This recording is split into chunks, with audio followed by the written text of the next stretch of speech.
Ang pag-usapan natin ngayon mga kaibigan ay ang delta configuration. Sa 3-phase transformer, mayroong delta connection. At dito sa ating drawing, mayroon tayong delta connection sa secondary winding. Sa primary winding, pwedeng delta, pwede ding Y connection. At itong topic natin ngayon ay 3-phase 3-wire. Kaya may tatlong linya dito. So ito ang line 1, ito ang line 2, then line 3. Ang voltage na masusukat natin sa line 1 at line 2 ay tinatawag nating line voltage. So dito ay line voltage. Sa line 2 at line 3 ay line voltage. Sa line 1 at line 3, line voltage. So, kailangan natin dalawang linya para masukat natin ang line voltage. At ang phase voltage ay dito natin masusukat sa isang phase. Point na ito, dito. So, ito ang phase voltage. So, dito natin masusukat. So, dito din sa kabilang phase ay phase voltage. Yan. At dito, phase voltage. So, sa isang phase. So, magkabilang dulo. Okay? Sa line 1, sa line 2, at line 3, ang current dito ay tinatawag nating line current. So, isulat natin. Line current, dito din line current, at dito sa pangatlo ay line current. At ang phase current ay ang current na dumadaloy dito sa winding. So dito masusukat natin ang phase current. So dito din sa kabila ay phase current, at dito ay phase current.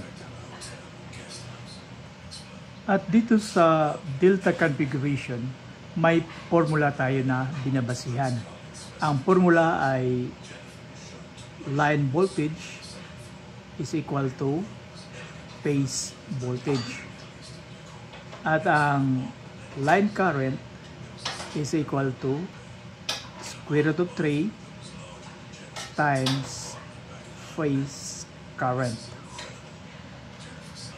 So, yan ang formula dito. Now, maggawa tayo ng example. For example, ang line voltage ay 230 volts. So, dito isulat natin ay 230 volts. Line voltage, 230 volts. So, ito ang value ng ating line voltage. Ang phase voltage ay 230 volts din. Kasi base sa ating formula ay equal ang line voltage at phase voltage. So dito ay 230 volts, dito din ay 230 volts. At gagawa tayo ng table. So, line voltage, then phase voltage.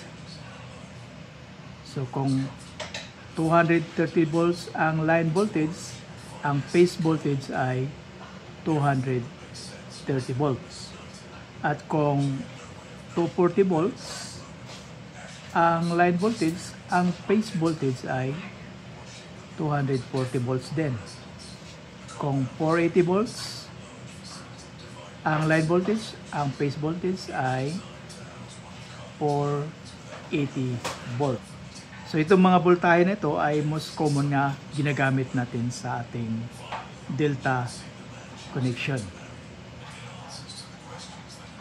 So ulitin natin, line 1 to line 2, 230 volts. Line 1 to line 3, 230 volts. Line 2 to line 3, 230 volts. Okay? Ngayon, gagawa tayo ng example para sa current. For example, ang line current natin ay 40 amperes. Ibig sabihin dito, ang bawat linya ay mayroong 40 amperes. So dito ay 40 amperes. Dito din ay 40 amperes. Ngayon, kukunin natin ang phase current. So gamitin natin ang formula. So phase current equals line current divided by square root of 3. Then substitute natin, ang value ng line current ay 40 amperes divided by square root of 3 equals 23 amperes. So yan ang phase current.